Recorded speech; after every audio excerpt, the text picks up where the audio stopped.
Oil prices have risen after Saudi Arabia said it would make cuts of 1 million barrels per day, BPD, in July. Other members of OPEC+, a group of oil-producing countries, also agreed to continued cuts in production in an attempt to shore up flagging prices. OPEC+ accounts for around 40% of the world's crude oil, and its decisions can have a major impact on oil prices. In Asia trade on Monday, Brent crude oil rose by as much as 2.4% before settling at around $77 a barrel. OPEC+ said production targets would drop by a further 1.4 million BPD from 2024. The 7-hour-long meeting on Sunday of the oil-rich nations came against a backdrop of falling energy prices. Oil prices soared when Russia invaded Ukraine last year, but are now back at levels seen before the conflict began. In October last year, OPEC+, a formulation which refers to the Organization of Petroleum Exporting Countries and its allies, agreed to cut production by 2 million BPD, about 2% of global demand.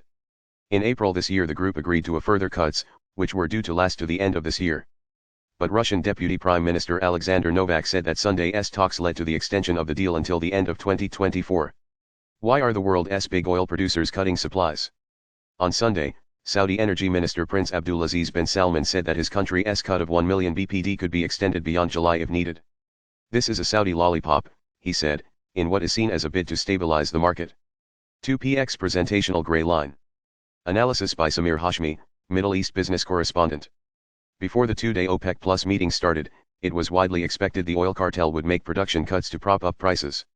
It appears most members were against the idea, as any cuts would impact oil revenues, which are crucial to keep running their economies. Saudi Arabia's decision to make a voluntary reduction of 1 million barrels per day was unexpected but does not come as a huge surprise. As the leader of the pack, and also the largest exporter of oil, it was the only one in a position to be able to lower output. From Riyadh's point of view, it is crucial the price of crude remains over $80 a barrel for it to break even.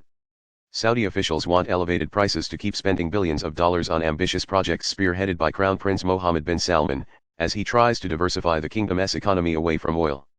The move by the Saudis also underlines the uncertain outlook for demand for fuels in the months to come.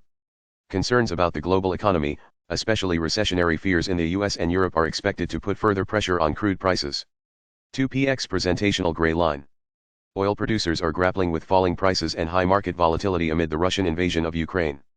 The West has accused OPEC of manipulating prices and undermining the global economy through high energy costs. It has also accused the group of siding with Russia despite sanctions over the invasion of Ukraine. In response, OPEC insiders have said the West's monetary policy over the last decade has driven inflation and forced oil-producing nations to act to maintain the value of their main export.